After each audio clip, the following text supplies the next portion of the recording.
This is Car Con Carne. I'm James Van Osdell, and this episode is being recorded remotely because one of my guests for this episode is overseas. Car Con Carne is sponsored by AlexRossArt.com. Alex Ross, a giant, a legend in the world of comics and graphic novels. His photorealistic paintings make comics exciting and thrilling, and they remind us why we fell in love with these characters in the first place. You can visit AlexRossArt.com at any time. However, if you're going to San Diego Comic-Con, ground zero for all things comics and pop culture, Alex Ross Art will be there booth 2415 at the San Diego Comic-Con. Whenever Alex Ross Art is at a con, it is a big deal. It is a showstopper. And if you're going to San Diego, make sure you visit Alex Ross Art. In the meantime, AlexRossArt.com. It's Car Con Carne. Let's eat in the car. It's Car Con Carne. And now here's the star of our show, James Van Osdell. So let's get right to it. My guests. First, Robert Lloyd is perhaps best known for his time with the Nightingales. Janet Beveridge Bean is a longtime Chicago music hero, most known for 11th Dream Day and Freakwater, and the latter is more relevant to what we're talking about today.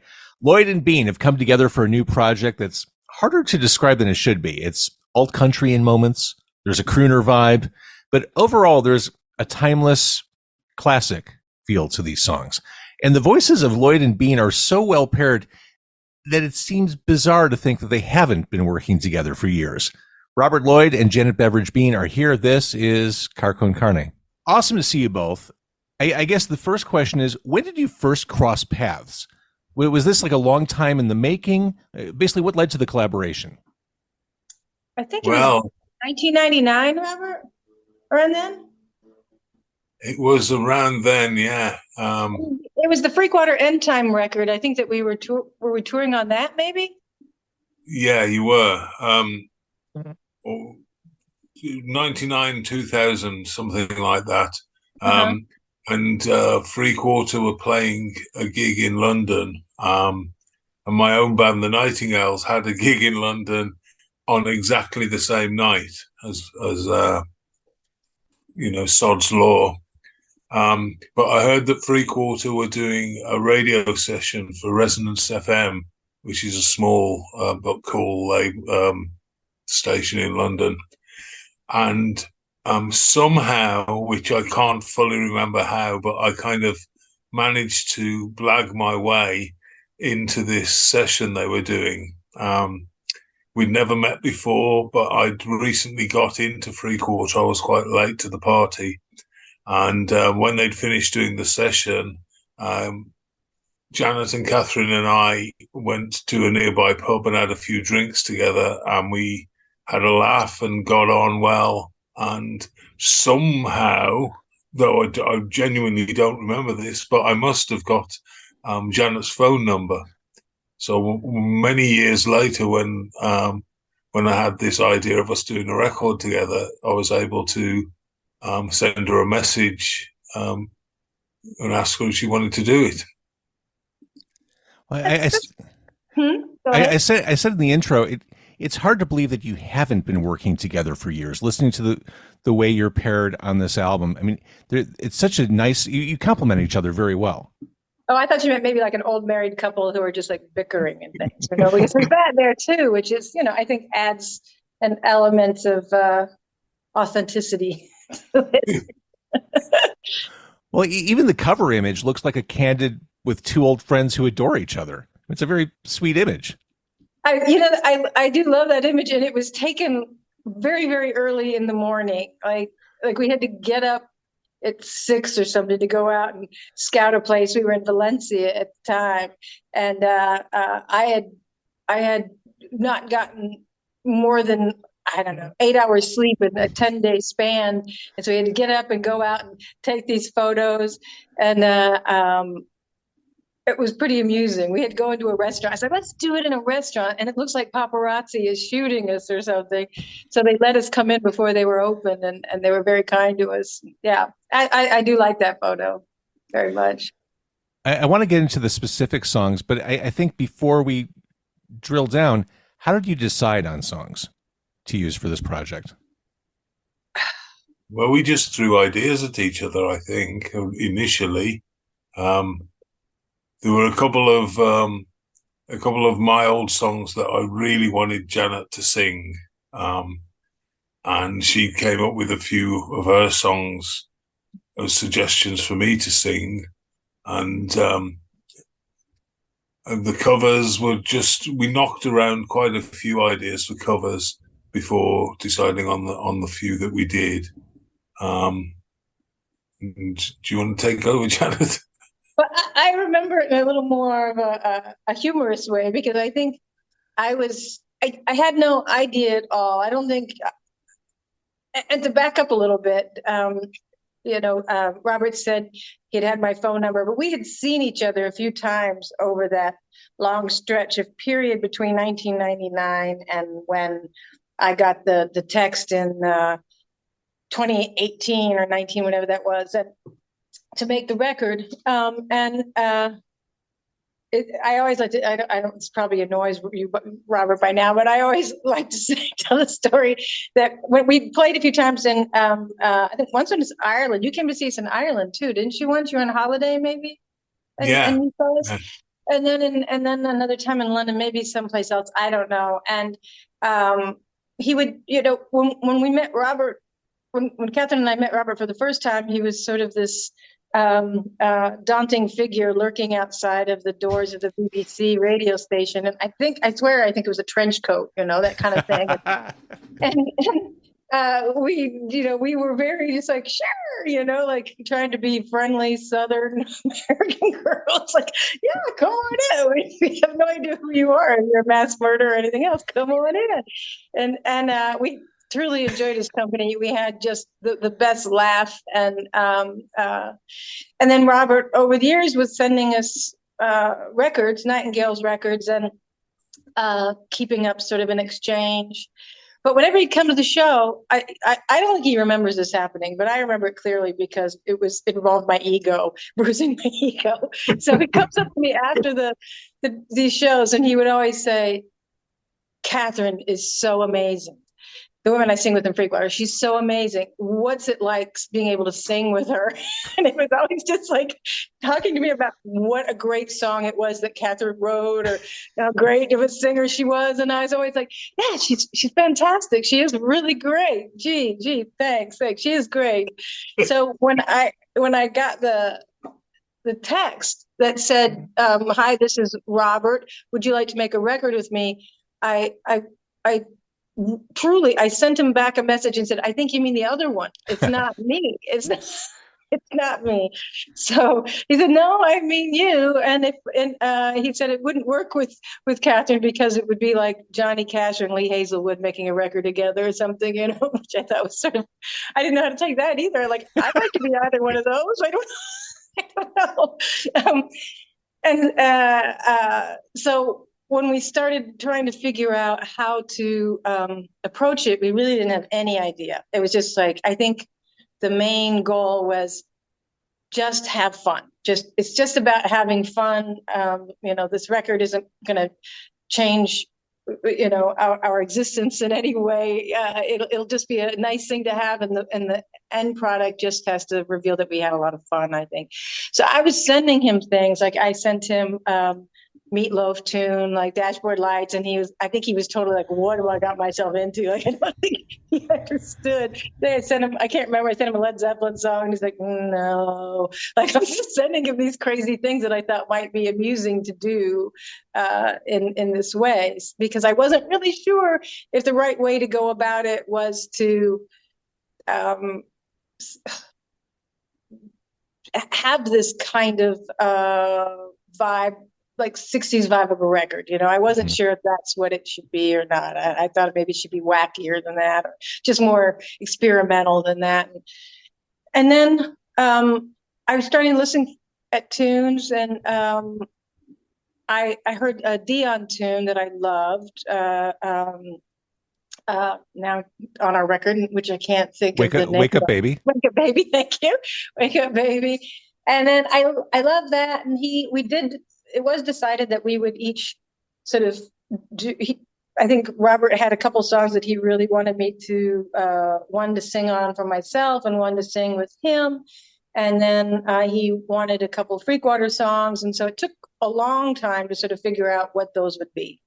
And one ended up being from my solo record, and one ended up being from an unreleased track from our last Freakwater record. And then, we asked friends, Jim Elkington, who I played with and plays with in 11th Dream Day and Horses Haw when we put those records out. And he put together a song that was it Pushkin? I can't, Robert, why don't you jump in here? Yeah, it was, there's a Pushkin novel called Eugene Onegin or something similar to that. And I recently read this book, and the whole novel is in rhyme. And I thought, I really like this, the meter of this rhyme, so of this the kind of poem, and I thought I'm going to steal that and write a song using that structure. But when I came to it, I couldn't get my head around the actual structure. There was a certain section of it that was just bamboozled me. And I'd sort of met Jim separately from Janet, and it was quite weird when they eventually, when they were doing Horses Haw and played with us in Chicago, that this woman from Freakwater and this guy who had met at South by Southwest and got on with, that they knew each other and working together.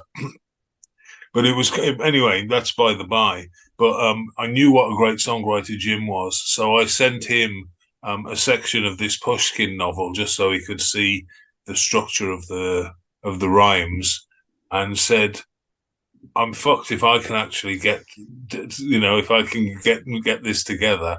Can you do it for me? And lo and behold, he wrote a fantastic song, which is Heavy Reckonings, mm-hmm. which is the based around that rhythm.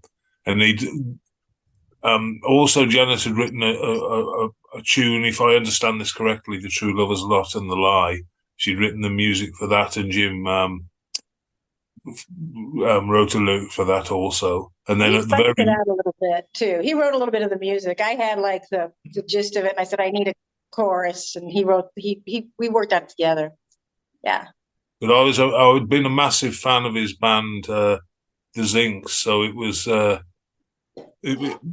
for me it was just really weird that I'd sort of fallen in love with Freakwater, and I was mad about the Zincs, and without knowing that Janet and Jim even knew each other.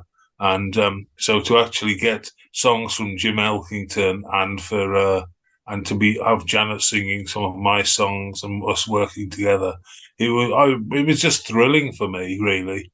And as Janet said, we didn't really have a massive plan about it. I was sat in a bar in Cyprus one night trying to write lyrics for a Nightingales album, and I got I was at a loose end, and so I just started sort of doodling in my notebook and writing all kinds of nonsense, really. And then it just hit me that, like, I should make a record with Janet Bean. And I'd got the courage of a couple of beers inside me, so I sent a text message suggesting it. And I've still got the text from Janet sort of going, "Are you sure you don't mean Catherine?" That's amazing. And when I said no, she said, "Yeah, I'd like to do it." So it was just fab. And then back on the songs thing, yeah, I think Janet explained it pretty neatly. And then towards the end, just before we were about to get on the plane and go to Valencia to record together, John Langford wrote a song sort of saying, "I'd like to contribute to the record. What do you think of this one?" And it was a bit of a classic, so we did that one as well. John Langford, the patron saint of alt country here in Chicago. He's actually the patron saint of Chicago at this point. I think so. I think so. And I think about it as like Langford and Elkington and now Lloyd. I need like a birding chart where I can just mark off the types of countries of the UK where I've met with singers. Like, it's amazing. I only work with singers from the UK, which I hadn't really thought of until now. It's kind of funny. Male singers from the UK, that species of singer. Janet, you can't tantalize us with the thought of the two of you doing Paradise by the Dashboard Light. Wouldn't it have been great? It would have been really great. It would have been amazing. I still hold that out as a possibility. We did, we recorded Maurice Chevalier's song in the studio. I remember it well. I remember it well. La, la, la, la, la, la. And that, I think that will take over the world at some point. So I really think that we should then tackle Paradise by the Dashboard Lights. I think we should.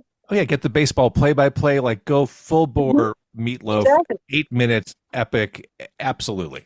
Let's go ahead. I think Janet was at one stage. I mean, she just said, she'd suggested the Meatloaf thing and the Led Zeppelin thing, and maybe I was thinking, what have I got myself into? But I think she also kind of thought, what have I got myself into? Because it was absolutely genuine. I'd never heard the Meatloaf song before, and I'd never heard a Led Zeppelin album. And I think Janet thought, like, who is this guy who's never heard Led Zeppelin? And, is he some sort of lame brain that's just way behind the times? That may be the most shocking thing to come out of this interview, in fact. I swear, I am surprised by the people I know from my generation, from the UK that haven't listened to any Led Zeppelin. I don't know what it is. It's freakish to me. I don't know. It's a loss, I think, but it's okay. You survive just the same. You're thriving despite the fact that you've never heard it. I mean, here in the Midwest, we grew up on a diet of that stuff. Oh, yeah. Well, and now my son just plays it all the time. So it's the fabric of our lives. Indeed.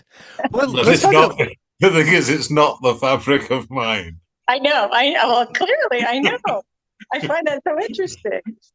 Let's talk about the only original composition for this between the two of you that you created, Black Cat, Dark Horse. There's so much to love about this, and really the so much to love starts with the video that you did. It speaks to, Janet mentioned the kind of 60s vibe of this record. I mean, that sells the 60s vibe, hook, line, and sinker. I'm probably mixing metaphors, but just that Ed Sullivan on stage, Janet's got the tambourine, you've got your backs to each other. I love the concept. Did that come from you or from someone else? Do you want to take it, Robert? It was actually Michael, the director. To cut a very long story short, a year or two back, this director, Michael Cumming, and a stand-up comedian called Stuart Lee, who's quite a big noise in the UK, they made a documentary about me and my band, the Nightingales. And Stuart was a massive fan of 11th Dream Day. So when he heard that I was making a record with Janet, he was really excited about it. So I gave him a sort of sneak preview of it, and he absolutely loved it. And so I got an email from Michael Cumming, the director of the movie, and he was saying, "Oh, Stuart just keeps raving about this record you made with Janet. Can I hear it?" So I sent him a copy of it, and he also fell in love with it. And he was going, "I want to make a video for it." And I said, "Well, that's all well and good, but Janet lives in the States, and we've got no money." And he was sort of, "Well, I'll do it for no money, if there's some way we can work it out." And Janet was keen to do it, or to actually come over to the UK, which was the main stumbling block. Mm-hmm.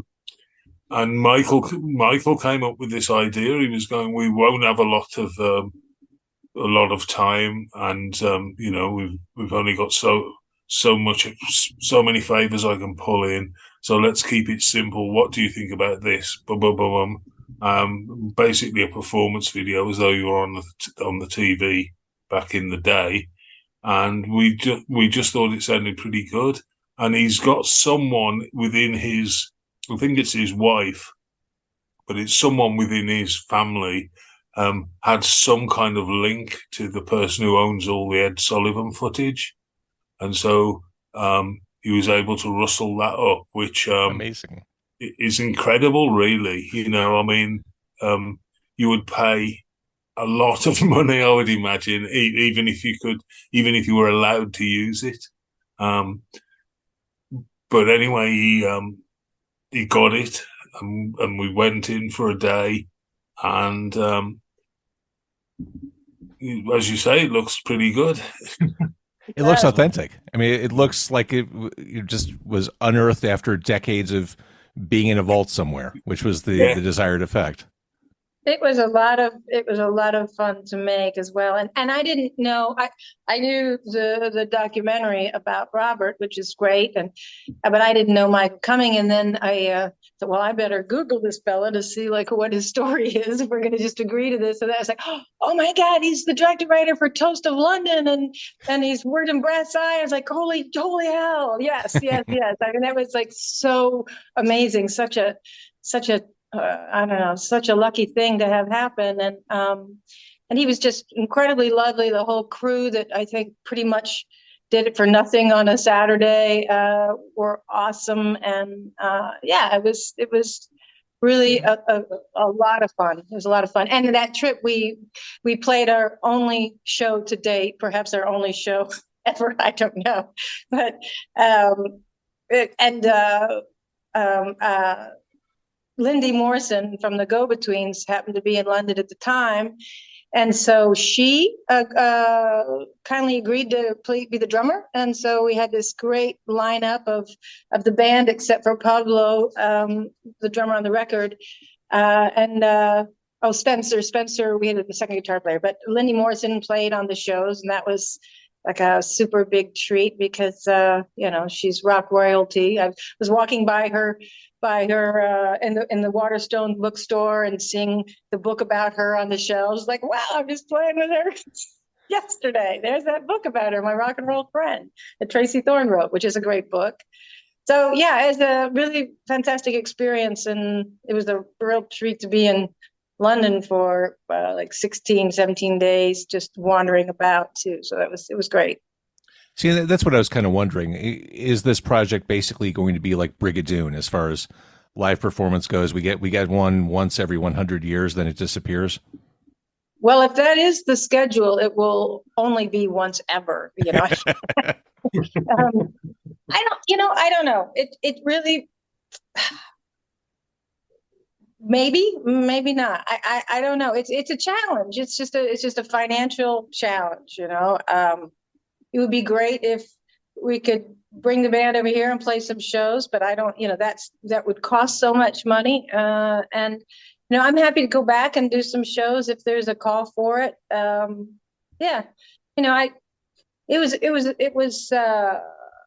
would prefer a little more rehearsal time because I flew there. We had the 11th Dream Day 40th anniversary show at the Metro on a Sunday. I flew the next day. That night I arrived, we rehearsed, and then we played the show the next day. So we never worked together or anything, as sort of a full band. It would be good to get a little more rehearsal in before a show, but I would love to play another show. Yeah. The truth is, James, there was never any intention there was certainly no plan to do any shows. And it wasn't until Michael coming offered to do the video and Janet made herself available to come to the UK. And then I thought, well, if Janet's in the UK, we should take the opportunity and try and arrange a gig. And that's the only reason it came about. Really, we hadn't talked about doing any gigs, but it went down pretty well, and everyone, despite, I mean, Janet's perfectly correct about the lack of rehearsals. But despite that, it was a fun thing to do. So I'd like to think that wasn't the last gig, but logistically, when the next gig will be is like, who knows? It'd be very nice to do one in Chicago, but the idea of doing it with what is now the Lloyd Bean Band, I don't think that would ever make economic sense. Right. So we'd have to rethink it a bit. Yeah. Makes sense. Going back just for a second to Black Cat Dark Horse as the original Lloyd Bean composition on this, as you worked on that collaboratively across the pond or however you pieced together the song, did you feel that creative spark like, oh shit, it's cool that we're doing all these other songs, but we should be writing more of our own collaborative stuff in the future? I think we always, or I certainly intended when we agreed to make a record together, I thought there would be more collaborative material than one song. But because of the pandemic, I think we both, which is one of the reasons why it got knocked back for a few years, but also I think we both, to be honest, I think we both got pretty lazy about it and just thought, oh yeah, we're going to do it at some time. And neither of us put in the kind of effort that we probably should have done. And so even this one which is the Lloyd Bean collaboration with the guitar player Pete Birchmore, but even that, that was a Pete Birchmore had written an instrumental, and it wasn't until we were in Spain that I wrote a lyric and Janet invented some melodies for it. So even that was like a last minute thing. It wasn't something we'd worked on over the 2 years we had to put the album together. It was the day before we had the day before we had to record the song. And I think all my advice was I hummed out a melody and I was like, it has to be like 14 syllables here, like 7 syllables here, and it goes back and forth, and there was a melody. And so that was and Pete had written a great song also. So yeah, a musical collaboration would have been great, but the guys in the band, Pete's such a good songwriter, and everybody, I thought the songs that we had available to us, like the Eggs and Bacon song, I love. It sounds like some sort of strange Nielsen song to me, or something like yes, Bacharach meets Nielsen or something. I don't know, and that was like. I was like, I'm not going to top this. So it's fine. I mean, I think that's the nature of some of those collaborative efforts of that era that we're sort of referencing. They did a lot of covers, a lot of songs. We're doing a Carole King song, the Dion song. We recorded a Nielsen song also, so we have an outtake of that as well. But, I sort of like that, doing it sort of the old-fashioned way where you're doing covers and the idea of doing each of our songs and interpreting them, in your own way a little bit, I thought was great. Because I think the version of One Shot, which Robert does, a song of mine from my solo record, is so superior to my version. It's just so beautiful. And also Arc of a Smile, which he does, which is an outtake from a Freakwater's last record. He does such a stunning version of, there's this sort of the gravitas, Leonard Cohen gravitas about it that I just love. I really love. And the band just played beautifully. Well, Janet's sort of taken the words out of my mouth, really, because I was going to say that some of the songs, whilst they weren't brand new songs, they were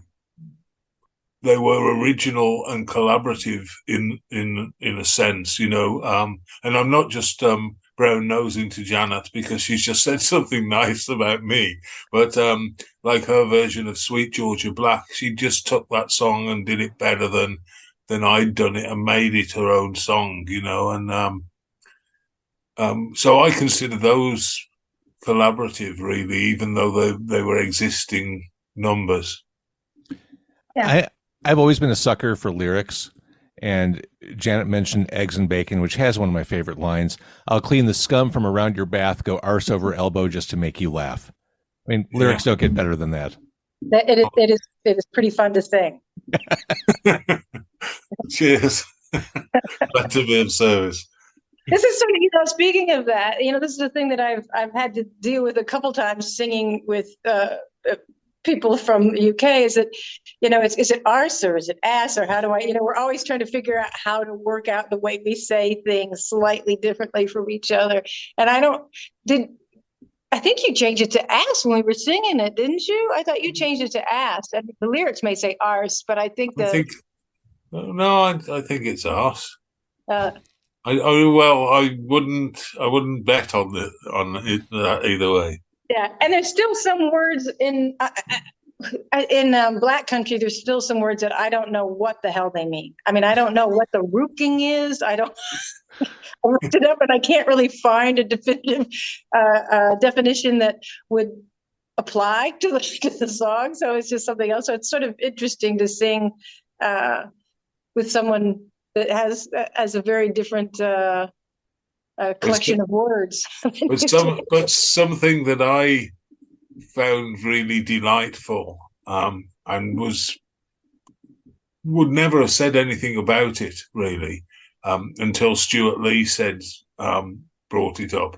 But some of the very English phrases and English words, hearing Janet sing them is just wonderful. To have this sort of Yankee voice saying these words is like, it gives me a great deal of joy anyway. see, Janet, you need to write a song that's very Chicago focused, like using words like jagoff, things that Robert can. I don't even use those words so much. Really. I was brought up in the South, and so we don't do that. We don't speak like that. Fair. Janet, you said something at the very beginning of our conversation today. You did this for fun. Yeah. I mean, you both have plenty of years and songs logged in music. It is refreshing to see creatives come together and just do things for the fuck of it. We're going to have fun. We're going to make music. We're going to collaborate. I've got to think that kind of fired you up. Also, the fact that when I agreed to it, I said, here are the rules, that we do it in the winter and we do it someplace warm. We do. So that added to the fun. For sure. Going to Spain. Yeah. You know, it's to work with someone that you've never worked before. I'm riddled with anxiety. I've always approached shows in the future with the sort of notion, oh, maybe I'll be hit by a bus before then. You know, like it's just a panic kind of thing. There is never a point where I say, oh, I'm ready. It's just always like, oh, I'm going to fuck up. It's going to be terrible.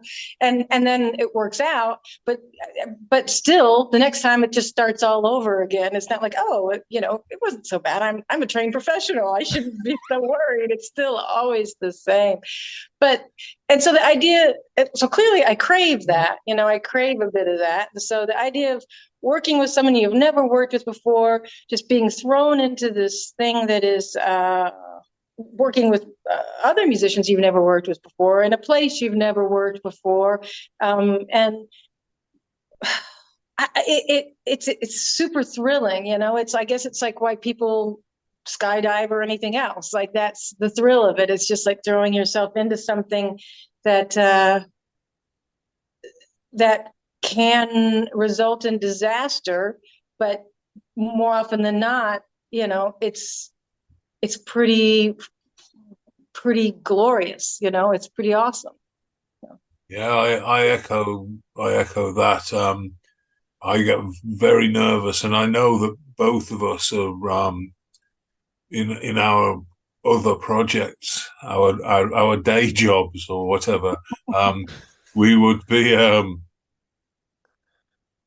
quite meticulous. Rehearsals would be involved. Whereas when Janet arrived in Valencia, well, it wasn't just Janet, actually. There was only me that knew all the people. Like Janet had never met Pete, the guitarist, before, or Mark, the bass player. Mark, the bass player, had never met Pete, the guitarist, before. I was the only person who'd actually met all the individual people, and even then we had a sort of Spanish drummer that no one met at all, who happened to work out a treat, but that was just, we were flying by the seat of our pants when it was, when he turned up. But yeah, I think that the mixture of the nerves that I didn't actually realize until she just said it. I didn't realize that Janet was as panicked as I was. But certainly the lack of rehearsals and the limited amount of time with a bunch of strangers, in terms of they weren't strangers for me, but everyone else was dealing with a bunch of strangers, and with Spanish-speaking sort of studio engineer, etc., etc. It was. I mean, it's not the hardest thing. It really, it's something that sticks in my craw when artists and musicians bleat about how difficult things are, But it was in our world, it was quite a risky thing. We didn't really know whether it was going to work or not, really. But the band itself, Pablo, I didn't know anything about. He turned out to be fabulous. But Mark Bedford is bass player in Madness, you sort of know that you're going to get quality. I wasn't sort of worried about the players, and it was a real treat to play with everyone in the room. They were just so good, and we really were able to just stand in there and run through these songs that we had that I had been listening to in my headphones on the plane over and over, and then have them come together so quickly. So it was there were long days because we had a limited amount of time, but yeah, I wouldn't be doing it for 40 years for absolutely pennies if it didn't offer something that was fun and satisfying. I'm not that much of a glutton for punishment, so it's good, all good. Well, hopefully people can throw a couple more pennies your way with this album. I love that. Please. Well, just because someone though is, say, good on the bass guitar or whatever, it doesn't mean that you're not going to think they're a dick. That's true. But they were not. No one was a dick. No one. So it was like a sort of, I was absolutely confident with Pete and Mark that their musicianship was going to be, they were going to get what we were trying to do, and that they would be up to the task. But you never know. I didn't know if you'd like them, for example, and want to spend. There was nothing not to like. I mean, Pete's like a character from a TV show. I love him. He's just like this. I had a hard time understanding him sometimes. By the end of the night, with his, is it North? What is it? What is his accent called? It's a Midlands accent, a Birmingham accent. Yeah.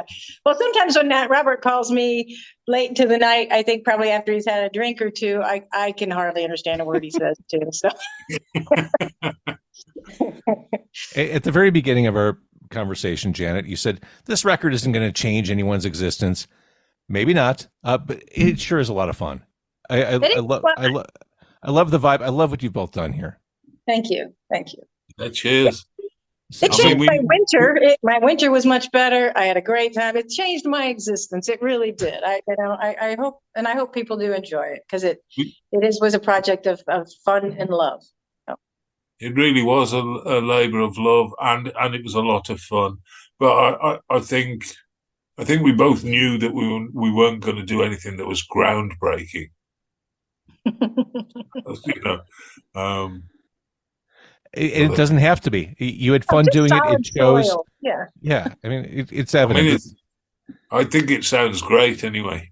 I'm very proud that we made the record, and I think it's a good one.